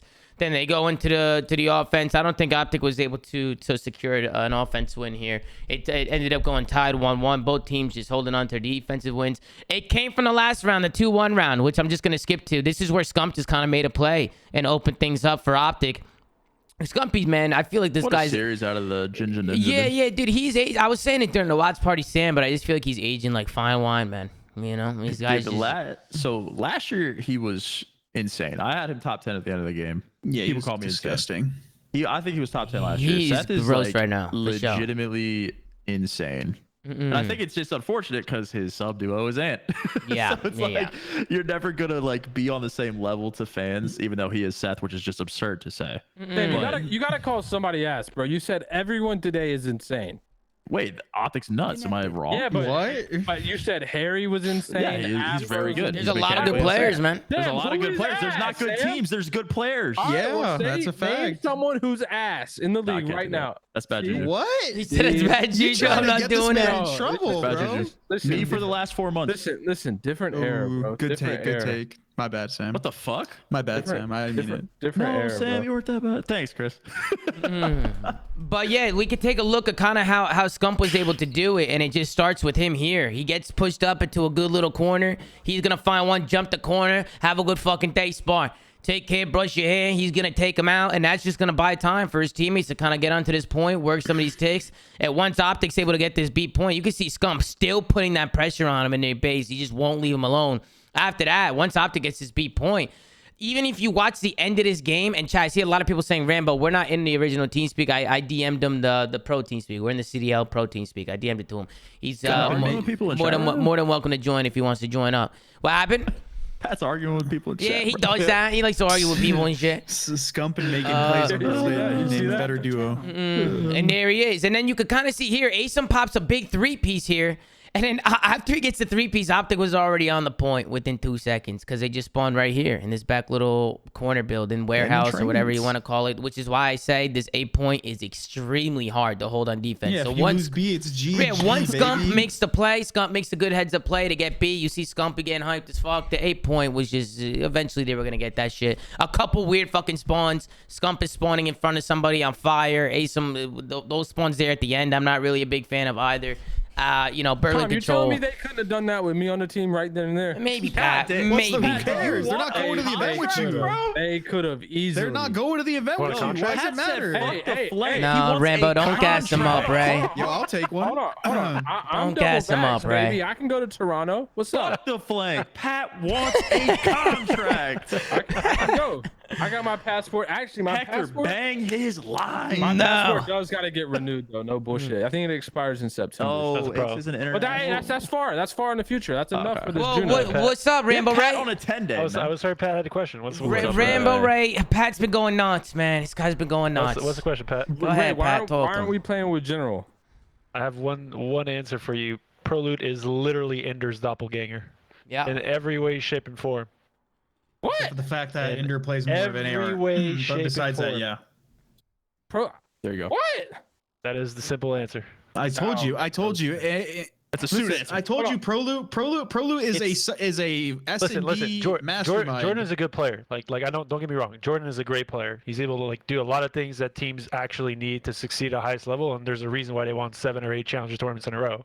Like, he's a great leader, does a lot of good things on the map, but in terms of pacing, he's literally Brandon. And you cannot have 2 Brandons on a team. It just does not work. Is Illy 100% not going to be at Toronto? Yes. I'm not answering that question. Why not? What's it matter at this point? Well, no, Hector already said it on the podcast. No, General's not going to be at Toronto because Hector said it. I said Illy. I said Illy. It's Illy 100%. Oh, I don't not think going to play. We are trying to get in. Like, here's the easy answer. We're trying to get Ender back as fast as we can. What I'm saying is it 100% out. There's no guarantee in anything. He could be back next week, could be back 2 weeks, could be 3 weeks. Like, we generally don't know. Whenever he's fully healed is when he's playing then, right? What is the timeline to where you don't put him back in if he can play? I honestly don't think there is one. So even if the day before the event, personally, I don't think there is one. Because again, like, the biggest thing here is the fact that, and one of the things that I'm happiest with Proloot, which I didn't think would go, like, I mean, obviously I had a good understanding of what we were getting into. But in terms of how seamless he's fit into our system and how comparable he is to Ender in playstyle, it's just night and day in terms of team pacing and how easy it makes it for everyone else to kind of play the game. We're used to playing it. I haven't watched y'all's video, but like, what's up? And I'm just gonna be straightforward. What's up with the whole secrecy surrounding this? What do you mean secrecy? This phenomenon, like. Well, no, but what do you mean? There's no secrecy. Like this thumb injury, bro. I feel like. What do you mean? We've been extremely transparent. Everything happening. What do you want to tell him the exact fucking medical condition? Said thumb injury. No, like that's we said it in multiple videos. What are you talking about? I don't watch the videos. So what? What do you mean? What's the video? Bro, I'm not doing your job for you. It's your fucking job. This isn't my job to watch fucking videos. What are you doing? You're not gonna know. Tommy, get this man under control here. Listen.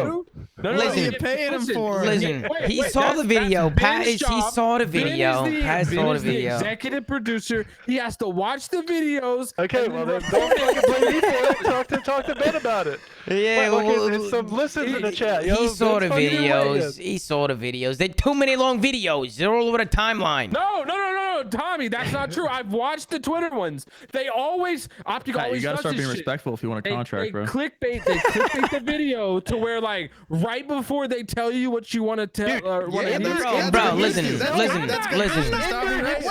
All right. His own issue in the video. What else do you want? All right, listen. Clicking on the tweet. That's going good to business. the video. That's good going business. to YouTube. Giving some ad revenue. I'm not doing all that. All right, listen. Let me explain it. Let me explain it. In the trailer, they lost let me explain it. Let me explain it. Right, I'm gonna explain it. Right. Okay, go ahead, Tommy. Ender. I don't know how you do this. Listen.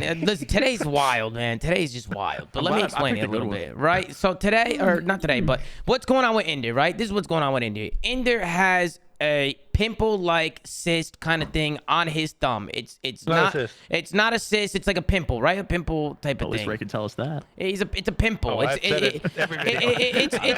It's an infected pimple, right, full of pus, and it's painful. It's probably giving him discomfort there on his thumb, and it's nothing serious. It's not sitting on any of his thumb tendons. Okay, it's not. That shit. Pop some antibiotics. Shut the fuck up!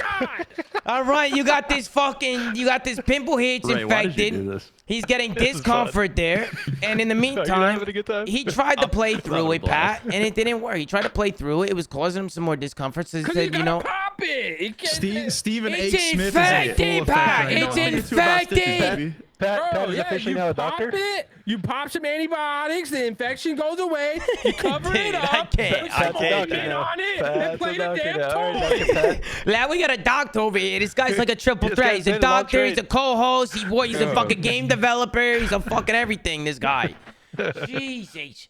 Listen, I picked a great show. Bro. This is great. Listen, man, all I know is I personally, Ray, think that you should let Ender take all the time he needs. Don't rush him back, because if you rush him back, then he might risk re-injuring it or causing 100%. more, just aggravating the injury. So we said this in one of the videos as well, just so everyone understands, but like basically the doc he was seeing gave him the go-ahead because the doc really felt like it was going to get worse by him playing it, and he wanted to play. So it's like in any sport, if the doc says like your guy's good to go and the player says he's ready to go, like you're not really gonna like sit there and be like, yo, you can't play, right? Yeah, right. So like obviously played, still getting a discomfort, and now obviously now we're in a position where 100% that's the mentality. Like we're going to give him as much time as he wants, as he feels. And just to kind of also make this an easier process for him, he's back home with his parents right now, hanging with his family, and his parents are taking care of him on that end. He's still a young kid, right? Yeah. So he's back in Toronto. So now he's back in Toronto. He's waiting there for the event. He's waiting there for the event and shit.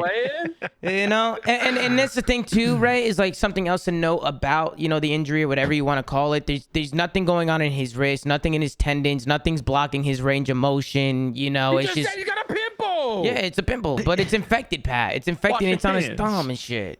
So if it's causing him discomfort and pain, and it's messing with his play, something so minimal can hurt you. He's also getting more opinions with doctors. I could be in he should get more opinions. Yeah, I could be in agony, but I'm still gonna spawn in with Scump, Shotzi, and Dashy and beat LAG with one hand on the controller. Ray, I don't know if you know the story with me, but I went. That's just an incredible player. I don't know what to say. One hand. Oh, here we go. Now Pat, he can do it with stitches. And here we go. My tweet. Oh, No, not could. I did do it with Okay, stitches. you did do it with stitches.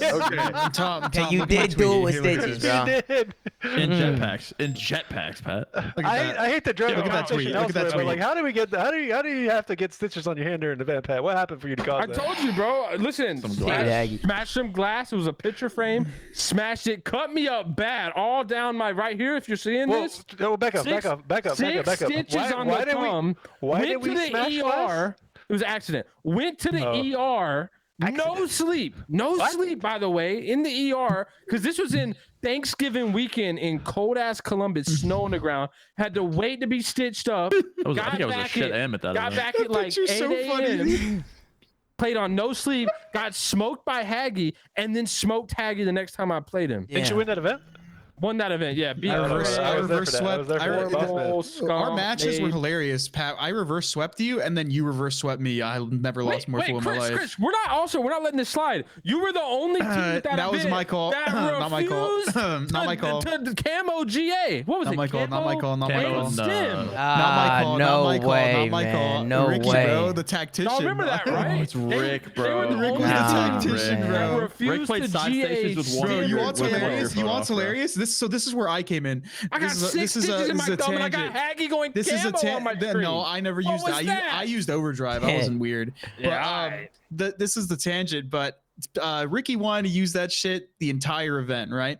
And then we get to play an Optic and FaZe, and get to play in the big boys, right? And he's all of a sudden wanted to submit. It's like, yeah, dude, we'll GA. I'm like, what, motherfucker? I was playing with this shit for the whole event. You bet your ass we're playing with this shit for the last two matches. Hold on, the reason I don't believe you, Wait, and so I know, Pat, I know the reason Rick, you don't hold on, believe no, listen, me? I have a great reason. I know Rick is a big catalyst here because he also was the Riot Shield guy in BO2. Bro, but the Rick reason, plays with one earphone off on side stations. But listen, the reason I don't believe Chris, not letting this slide. Sam, I picked up Chris, right? FaZe AW. We go to play Nagafin, Aqua, Facinto, and Remy. And we're like, that was a lack of judgment, though. Listen, Come on now. you teammated that event, though. but listen, Sam. True. We literally went, we're playing with GAs, right? Everything gone. They agree. TR agreed. And then Chris walks over to their side of the station and goes, I'm using a shotgun. I'm not doing GAs. And I'm like, motherfucker, you're on my team. And then match 3 and 4, I got Naga using a thermal LMG, shitting on us. And Aqua using I don't know an if you guys ICR. noticed, but the FaZe New York series has started. Yeah, it has started. This shit was a snooze fest. FaZe is back, baby. No, this is not a snooze fest. This is not a snooze fest. Hey, who won? Who won? What are you talking about? Who won? Who won? Number one team in the game. FaZe is winning searches now. Wait, I thought Toronto was the number one team in the game. They're winning searches against. They're winning searches against New York. That is not an impressive feat. Like what? Oh, so you think New York is dog shit? This is the they just won 6-5 300 times. Like defending champions. This was impressive. Yeah. This is New York, the defending champions. They would never beat them on land. Yeah, possibly, but we don't know that. And to know in his first map, it was pretty back and forth in his first map, and it was kind of a little weird here. I want to take a look at this setup here from FaZe at the end of this game because I felt like they could have played this a little bit better. Rambo Ray is out of here, by the way. He poked me and said, I'm outie. Apologies for getting Pat going. Much love, brother. Take it easy, Ray. Hey, for real, though. If Prolude Everett and Cutting just hit me up, because I can do the same thing. 10 day. 10 day. I know we kind of drifted off the rails a little bit there away from the matches, but sometimes when people are having a good time, man, and people are enjoying, we just let the conversation flow, man. So, let them know, Tom. Flank at an absolute all-time high. Yeah, bro. Well, listen, bro, I don't mind if people want to talk and have a good time and talk about the past and talk about that's what it's all about, man. We're just here vibing, having a good time. Yeah, sometimes the papaya comes out every once in a while. Sam. We were fine with no guests. It was Sam. You think so? You think it was Sam? But listen, I'm a little bit of an instigator. Listen, let's get back into the match a little bit because I want to talk about this right here.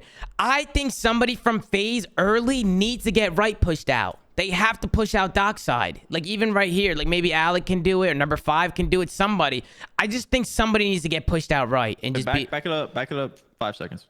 All right, right here. Look how early they were there, Sam. Look how early they were there. Like, they should get pushed up. Like, they should do some. Should be running out. Yeah, like run out, play like a weird creddy here, like and play a corner Docks or play go like someone, MC. Yeah, like go do something weird because instead, what do? They have so much time and they just kind of turtle around the point. Look, they turtle on the point, and New York just kind of floods it. They just flood the point. They kind of swarm from all angles. And there's not really much FaZe can do. I mean, the trades come in. The only reason why I could see why he might have made the decision is because New York was so close to winning. Where he might have had time, but like he's probably afraid. It's like, oh, if New York gets in the point, Tom, and, we have no line of defense. It's all back it up to when NY clears him off P1. When they clear him off P1, all right, yeah, done. When they clear him off P1, they're all off respawn. Okay, so New York comes in here. They get a couple kills. Paulie finds 2. MC's last one up. He goes down. 100. Oh, so they know. Oh, they know 3-year-old. Yeah, no. So with 15 seconds left, I mean, New York can't win at all. All FaZe need to do is rotate. They can't win. They 100% knew 3-year-old. MC had the timing. At least they should have had the timing. Number 7 and number 5. Yeah, this is interesting. Yeah, Tyler shouldn't have hit old for sure. I don't know why he would hit old. Oh yeah, wait, hold on. Tyler just ran down. He lost fucking full. What the fuck?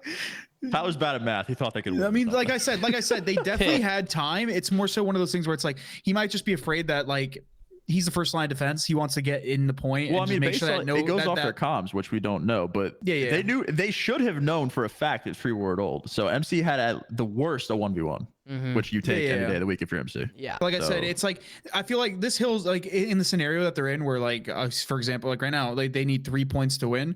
I think getting in the hill and preventing any of the New York players from potentially getting like into like a weird spot on like your side of the hill is probably a lot more important just for the short term of the game. In like a normal game, it would make sense, but if that person gets into the hill because you don't go into the hill first and they get into a rat spot and win the first engagement, that like almost guarantees a victory rather than like them playing docks. Yeah, so I don't know. Take a look at the final scoreboard. It's situational. Who cares? It was a very back and forth map. I felt like that was the only thing I could find, like jotting it down. I had Simp started really hot. Simp is starting to look like himself again. He's doing his thing.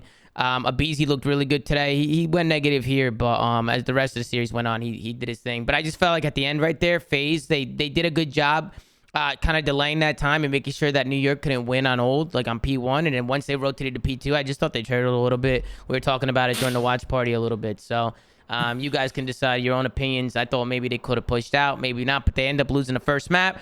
You see New York, man, they've been playing really well, man. New York is a really good team. I feel like this team is clicking. Yeah, they're clicking. They're clicking, man. Look at their efficiency, bro. Hold on, real quick. Look at their efficiency with their kills and their deaths. Like they're super efficient. Like they're playing a good HP. They're not out. They rarely are having those superstar crazy performances in HP. Yeah. They're just winning maps while trading. Special, bro. Yeah, like they're playing really good, dude. No, they are. They're a really good hardpoint team, and I think Kismet has brought a lot to his team, man. And again, I didn't know how much Kismet was going to change, but he changed a lot. I just feel like he's doing the fundamentals while Hydra and Paul can just kind of slay, and then Porter's just kind of looking over them, kind of, trying to be a leader and just trying to do what he does and be Porter. So I just feel like the whole team is just kind of meshing right now. Honestly, really good plays, and I got some highlights to bring to you in the S&D. This is kind of where FaZe, yeah, the Paco 1v2 was beautiful. I mean, we could go over to the Paco 1v2 and check it out. 1v2 I've ever seen. Yeah, I don't know, and I want to get your thoughts. When Paco was sitting there, I'm like, I don't understand. Like, FaZe just gonna defuse. Like, Paco's not even checking, but I guess Paco just took the 50-50. I'm pretty sure they like fake hopped it or something when he runs to the tower. We'll watch it, but I'm pretty sure MC like hops the bomb for a second. So let's tune in and see what the hell happened over here. So multiple trades are going down. Kismet's got the bomb here in the middle of house. 2v2 situation. 20 seconds left. They go over to the B site. They get this bomb down. Kismet's gonna fall, and just like that, Paco's left in a 1v2. For a bomb check was their logic here? Well, I mean, I guess it has to be. It's the only thing that makes sense. I don't know. Waiting for him to check the bomb. From somewhere, right. Never did. I think that, and I think Paco just took the gamble that they just weren't gonna defuse. Like they have a good crossfire for if he does end up checking the bomb, but luckily Paco doesn't, which is some icy shit out of the Frenchman. Do they even know where the fuck he is? No, they have no idea. They have no idea. No, they don't have any idea. No. You can see Abizi trying to look for him. He just gets sell off the bomb in time. It took they got him at the last second. I'm pretty sure the stream does like a slow mo to see how close he is. Yeah, that automaton do be shredding. So Paco. Here we go. Well, they're all they're all shredding. All the guns are good. Here's a slow mo. Really quick. But look how close this is. Before we get into this next round, yeah, we gotta drop this. FaZe has a mental block shit against Optic. It's over now. Gersh put it to the test today. He rebranded the New York subliners to Optic. Stupid, and FaZe smoked them. That was interesting. That was funny from Gersh though, to rebrand the subliners account to the Optic stuff. That was pretty funny. But it's over. No, because they played a completely different roster. They had a mental block. Yeah, that's what he. I'm saying Oh, whatever. my God! Nice one, Chris. That's what I got him. I fucking got him, dude. Oh my God, I'm so good. Where did anyone on this call say that was true? I said whatever people thought You said it's was gone. true. That means there's something was there. Yeah, no, you didn't hear me. Then you need to clean out your ears, get a new headset. I said whatever people thought was gone or it was a thing is gone now. So That's nice right there. First thing I said is we gotta I still believe that. it. We gotta end that. Because it's not true. It's never been true, and it's not true. What is their head to head? All right. 4-0. But FaZe is still the best team in the game. Oh no. Oh, that's the take that like everyone flames you for. Yeah, right? they do not like Pat's takes. Like some head-to-head. I have a better take, Sam. Sam, you want to hear my take? Hold on. What is your logic, Pat? In like a 30 seconds or less. Oh, 30 seconds or less? Yeah. Last 3 years, when you compare Optic Gaming I'm not talking about versus last 3 years. I'm Atlanta talking about FaZe, right now. who's the best? What are we talking about? Bro, we're talking about right now. Why are you talking about the last 3 years? You said 30 seconds. I did it in 10. Tom, keep it That's in a horrible take. map That's too. the world's worst take. Bro, Listen. They have a higher average placing at majors this year. They're the better team. They got more CDO points. They haven't won an event, and their head-to-head is 4-0. Did you not hear what I just said? Highest average placing. Yes. True or false? Sure. I don't know. Could be. Okay, it is. FaZe is number 1 in the CDL Pro points. True or false? I don't give a shit. It's true. It's true. Okay. That's all that matters. Sam, you want to hear my take? It's 4-0. Optic has an event, bro. Sam, you want my take? Take us in to the Chris. My take is whichever team wins the event is the best team in the game until the next team wins the event. Yeah, that's Chris's take on it. But listen, let's forget all these takes. Tom, you got to break the tiebreaker. Chris, get back into the match, man. Who just defeated the defending champs? Jesus Doesn't matter. Christ. You can't win them all, bro. You can't win them all. Tom, take us out, listen. Let's cut this shit off, man. We've been talking about Optic FaZe we're going in circles with this shit. FaZe start making a comeback here. I'm worried. All right, New York's up 1-0. They clutch up the hard point. They're up 4-1 in the S&D. FaZe's S&D has not been looking good. I was told that it's looking a lot better going into this from behind the scenes. I guess you show you this and that. Bob's running a song, do whatever you want. And then FaZe, they start kicking it up. I just feel like they started to adapt to New York's play. They started to wait on their plays and started to make some good clutch plays. And Simp, he starts off 0-7, 0-6 in this one. I was feeling for him. Yeah, he was having a rough maybe one. He could hit the 0-9, but he gets a kill, unfortunately. Well, no, not just a kill. He starts popping up. He goes on like 6 or 7. Yeah, he goes on like a 6 spree. He goes on like a 6, and that was the difference maker. I feel like for me, Simp. He had a bomb down. They had a bomb down at B in New York, and Chris like 4 pieces of them or something crazy. Yeah, and we're gonna show it. I think right here, this was the swing round for FaZe. So they bring it up. They get a couple rounds on the board. They bring it back to 4-3, and this is where Alec is able to clutch the 1v2. Arcity's doing it again. I feel like Arcee's the backbone for these guys. I love this 1v2 from him. I love the chow though. Love the chow from Kismet. Sam, love the route from Alec right here. I like how he can route appreciator, brother. I just like that he gets a kill here and he runs right through mid and just switches lanes on him so fast that they just can't track him. And because he just switches from one map to the other so quickly, Krim just gets caught with his pants down, and Kismet goes for the ego chow. And just like that, RC takes care of business. I'm a big proponent of the ego chow. Attack sprint. Then they tied up at 4, man. Then they tied up at 4, and we go into the next one, and you could just kind of see how FaZe was able to bring this one. NYSL have a really good retake here. FaZe Simp was able to get a good blood there, make it a 3v3 situation, and then you can see FaZe, they're gonna work for this bomb. NYSL do a good job retaking the site. Sam, what do you think about this A-bomb site? You think it's a pretty hard site to retake? You think it's one of those sites where you could just let them have the bomb, just let them plant it, and then you just retake it?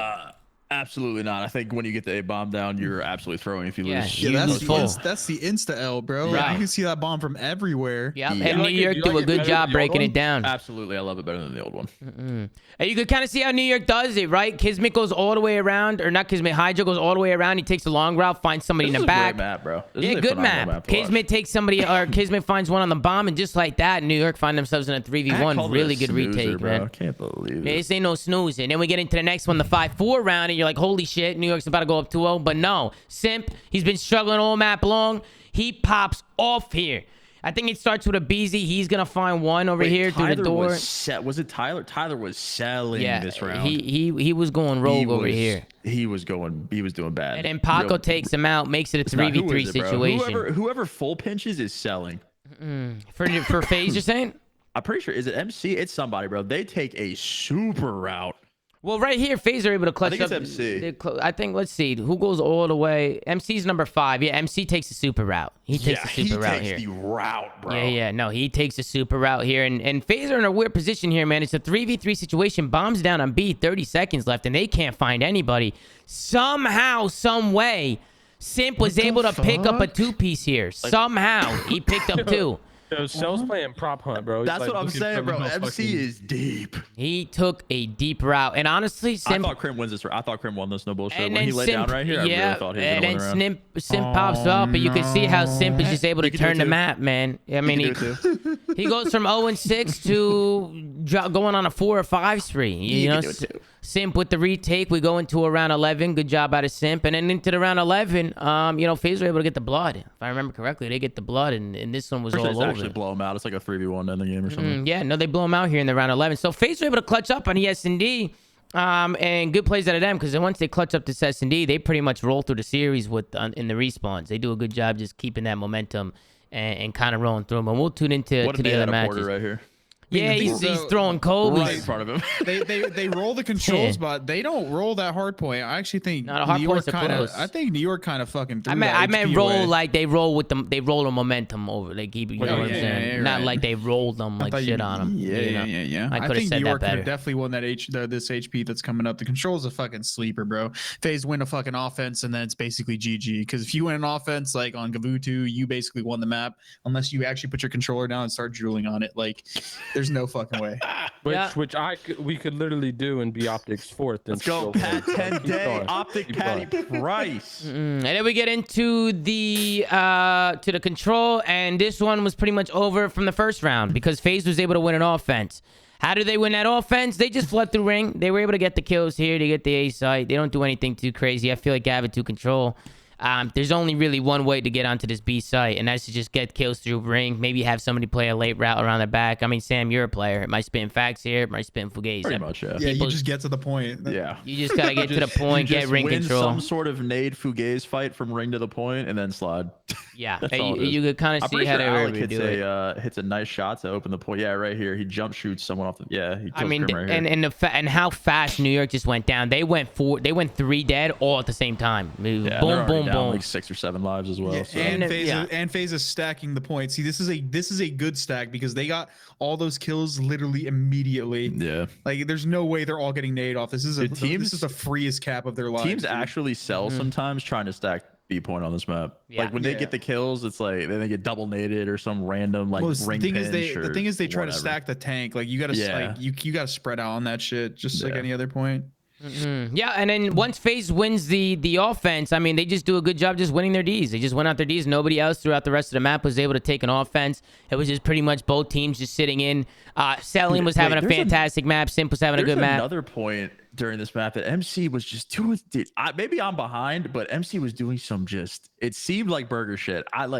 It's when I think it's their defense, and he ends up spawning New York on P4 when they already cap A, so obviously they B. And he's just sitting behind P4, just doing like, I don't know if the logic is to just continuously spawn them far away from B, but like, I don't even think he can cut ring from like where. Do you have a timestamp? You remember exactly where it is or no? I think it was the last round or the round before this one. It was literally sitting behind P4, like not pinching. Like maybe the logic was to just block the close B spawn, so they spawn on P4 over and over again. So New York had gotten A, and MC was pushed up. You're saying?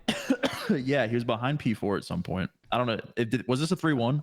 It was a 3-1. Yes, it was a 3-1. Okay, it might have been the last. It was a defense. So I'm not sure. I mean, listen, they win the offense and then they just close out on the defense. I'm pretty sure it was the last round then. Yeah. Regardless, it been the last round, regardless on Gav control, they won their offense. PTSD. You're absolutely right. Yes, that is correct. MC's giving you PTSD. I mean, it's just like random things on the minimap that I noticed. I'm like, why is he doing this? I still remember in MW, I used to see him behind like a rock or something. I'm like, oh hell no, not this shit again. Yeah. Yeah. You can see my name. Fuck. This is that's the type of shit that MC likes to do, man. And then we could get into the last one. We could take a look at the final scoreboard real quick. You see MC 24-14, Simp 31-17. Yeah, he's pissing. He was doing his thing. Crimsick struggled in this one. Porter not having a good map.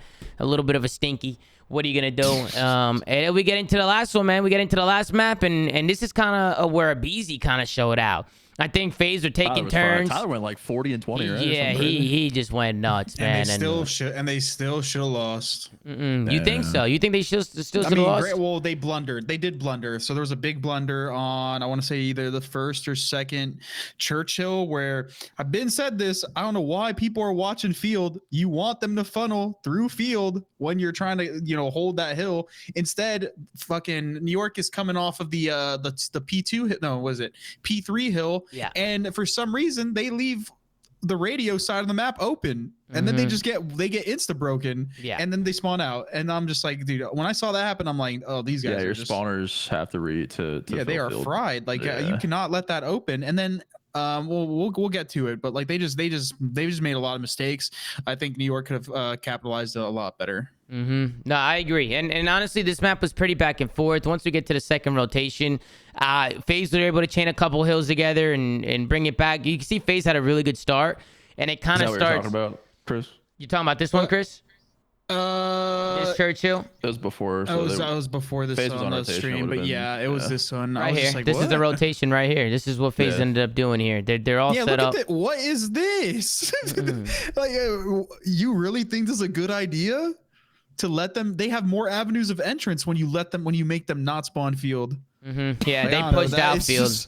That shit is. And then they spawn field, and once they died, they got the field spawn, and they just kind of get blundered later. I also like how Paul pushes out here, instead of just sitting church and just screaming. That's what I'm saying. Like, this is the scenario you want them in. Now look, they're gonna go around the back. You win this first engagement. Not only are you getting the time, they're flipping themselves out. Yeah. What? Yeah. It just didn't make any sense, dude. This is where New York is starting to bring it back now a little bit. They FaZe with a really good start. New York bring it back, and honestly, the whole map was pretty back and forth. The whole entire map. It was just a lot of just trading, hills, trading rotations. Once we get to the second rotation of hills, that's where FaZe start to kick up a little bit. 9th Street, damn.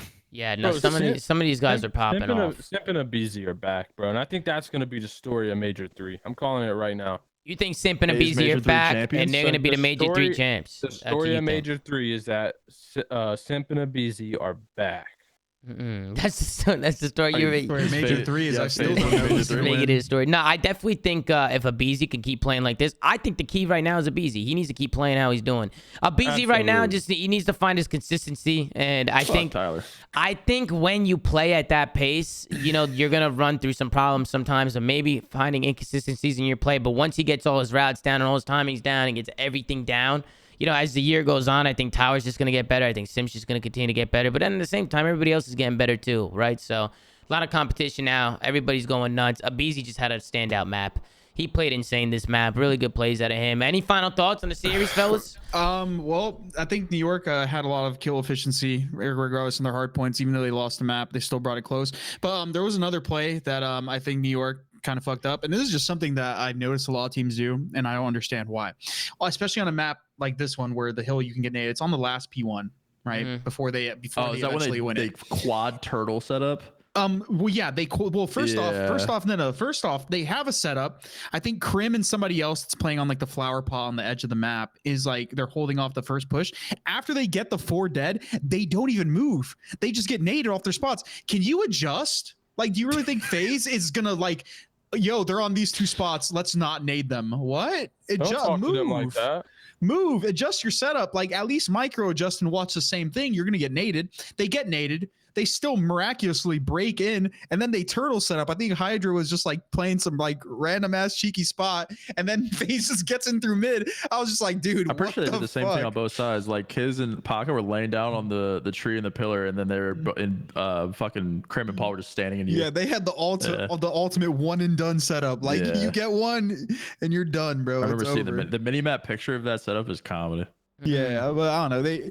They just blundered it. I still think this was New York, like I said, though. Right, yeah, this is a really good pinch right here. Yeah, this is the veteran shit. But they knew he was there though. They didn't know he was there because he was mid map. They MC tagged him up, and you could see Alec. Yeah, you could see Alec looking for him, right? Like playing for him. He didn't know if he was coming back fire. Once he didn't come back fire, he's either hitting through bottom well or he's coming around roof.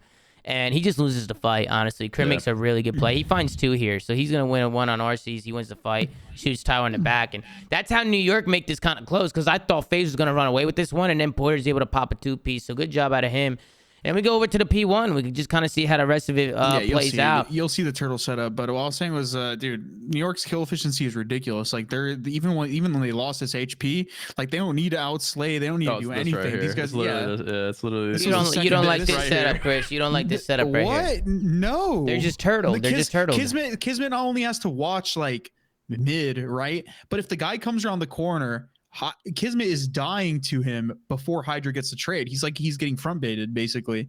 Like it's just such a gamble. And then not only that, I don't know if Celium gets aim assist or if this guy's wall hacking. Obviously he's not, but he knows. Look, he actually checks this shit. You'll see. Look at this. How did he know? How did he know? He just knew. Excuse me? He just knew. What the fuck? They play that shit a lot. Yeah, they probably. It is a common spot. It is a common spot. Just watching it from a viewer perspective, I'm just like, what? Yeah, whenever we play New York, this guy's different, bro.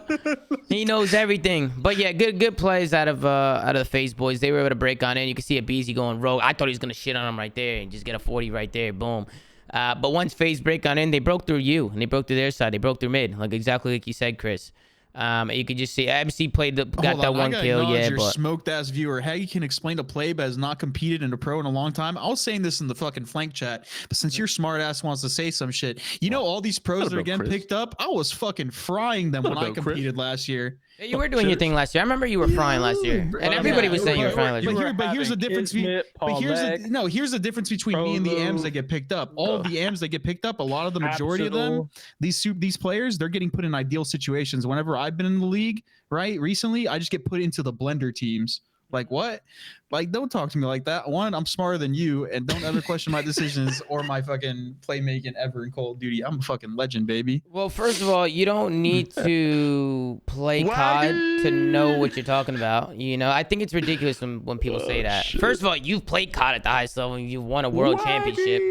So to say you don't know what you're saying about COD is ridiculous. And two, people are allowed to watch COD and be knowledgeable about COD. It's like in any other sport, right? I'm sure people at home watch other sports, man. I'm sure you guys know what's going on in sports, even if you're not fucking LeBron James. Do you still know how to play basketball? You still know the internet? You know what I'm saying? What happens? Excuse me? What? Wait, speaking of that, because I know there's some Sixer fans in the chat. Oh, Jesus. Damn, son. Damn. James Harden is dog. You didn't have to say. James Harden is dog shit. We got my man Veli with the resub too. What's up, Veli? What's up, man? This is a great show, guys. I thoroughly enjoyed all of this. This was awesome. Wait, that same guy went, LOL, your time on the flank is over. Trust me, I run shit. Yeah, what the fuck? The hell? But let's get into the predictions, man. Let's go through these, man. We got Paris versus London, Seattle versus Toronto, Texas versus Optic Texas versus Florida, Minnesota versus LAG. I'm going to go Paris over London. I'm going Toronto over Seattle. I'm going Optic over Florida. And I'm going LAG over Rocker. That's my four. Taking Rocker. Sam, who do you got? Go through them. 1, 2, 3, 4. Who do you got? You don't need to do map count. Just who do you think's gonna win? Paris Ultra and 2 upsets, bro. I got Florida and Minnesota. Wow, interesting. What about you, Pat? Just for the wow factor, so I can say I'm right. What about you, Pat? What do you think, bro? I've started off 3-0. Right, with the breaking point. I'm on my redemption arc this major, so yeah, I'm gonna go Royal Ravens, Toronto Ultra, Optic Texas, and last one's a tough one.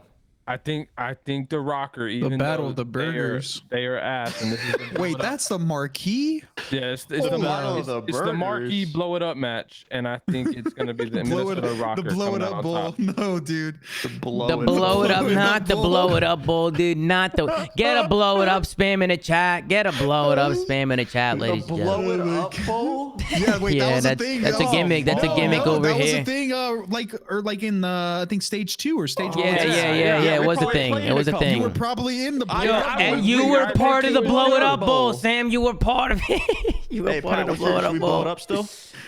No. What do you think? Nah, but hey, I got a question though. Okay. Y'all made this role switch, and I swear, outside of Bokeh, I haven't seen Ken on a sub once. Well, I mean, Gab, we usually run 3 ARs for sure. Tuscan, we run 2. Berlin, I saw him with an AR. I mean, he does whatever he wants, bro. He's Kenny. Okay. Chris, who do you got? Who do you got tomorrow? Shit, dude, I just blacked out. Forgot I can't see the screen anymore. But I got, I think it's what I got Paris, London. I got Paris, yeah, and then I got Seattle Ultra. I got Ultra for sure. And then Optic Florida. I got Florida because Florida's looking Minnesota, dirty. LA. But Yeah, knowing Florida, myself, yeah, Florida's been looking good. Yeah, I've been looking good. Optic is playing with the sub, so like, but listen, I'm Tim the Tap Florida Man when it is comes playing to with Dave Patty. Like it equals out. Why? You're like the biggest Dave. He's such a Dave Patty hater, bro. He's a hater. I like Dave Patty. Pat is a fucking bully. Pat wakes up extra early to hate on Dave Patty. I think Dave is good as a player, but bro, he is playing like too quick on this team, and I cannot in good faith too quick alone, bro. defend any too quick style player, bro. I can't. Yeah, because he had too quick on his team. Currently in the league, nobody. Other than Dave? Wow. Yeah, just Dave. Yeah, so I got Florida. I like Dave. I'm pretty cursed, so I don't know. I like Dave too, but no, I think Dave is a good player, man. I think he does a lot. I think Dave does a lot for that team. I think Dave does a lot for that team. Havoc making a resurgence, actually frying, dude. Greasy gang, baby. But listen, man, that's gonna do it for today's episode, man. I know today we were kind of off the fucking walls. What an episode! Yeah, I don't know what the fuck this was today, but you know what? We had some fun. I want to see record viewership in the YouTubes. Tom, you're gonna get the most subs you've ever gotten on a flank and the most video likes on your channel. You're crazy, Pat. Make sure to hit that like button, chat. Hit the like button. Yeah, today a little up in the air, but we had some fun, man. We had some guests come on, Rambo, Octane, all these. We had some fun, man. That's all that matters. Sometimes it's fun to just kind of go with the flow and just let people enjoy the company and just talk about shit, talk about COD, talk about the community, guys. It was an absolute pleasure, man. Thank you guys so much for watching. Like, comment, subscribe if you're watching on YouTube. Yeah, Sam, thank you so much for hopping on. For real, I appreciate you, man. I didn't expect a great one. This was a pure I think, Sam, you might have been a part of the Fugaze. I think I was an instigator. I think you were instigating a little bit, but you know what? I like it, Pat. I like it, Sam. I like it. Back. Yeah, you'll be back. We need to come up with a name, Samstigator or something. Samstigator. Maybe I don't know about that. Everybody always says Anstigator with Shotzi. That's like his gimmick. See, but that rolls off the tongue. Yeah, Anstigator does sound good. Samstigator didn't sound too good.